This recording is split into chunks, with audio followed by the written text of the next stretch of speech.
என்னது தர்பூசணி பழத்தில் ஊசி போட்டு பழுக்க வைக்கிறாங்களா? ஒரு தர்பூசணி பழ லோடே 4000லேருந்து 5000 வரைக்கும் தான் கொடுக்குறாங்க.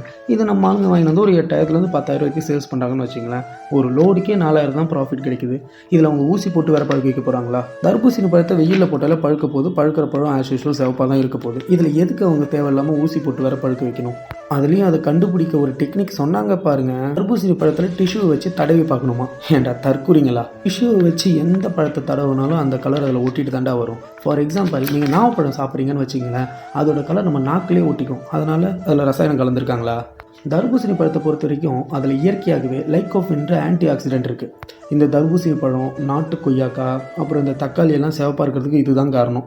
ஸோ நீங்கள் டிஷ்யூவை தடவி கரை இல்லாத பழமாக சாப்பிட்ணுன்னா நீங்கள் தர்பூசணி பழமே சாப்பிட முடியாது. ஆமாம், நான் தெரியாமல் தான் கேட்குறேன். இந்த அதிகாரிகள் ஏன் வெறும் ரோட்டு கடையிலே ஆய்வு நடத்துகிறாங்க? ஏன் பெரிய கடையில் தர்பூசணி விற்க மாட்டாங்களா? இல்லை அவங்க தான் ஊசி போட்ட பழத்தை கொடுக்க மாட்டாங்களா?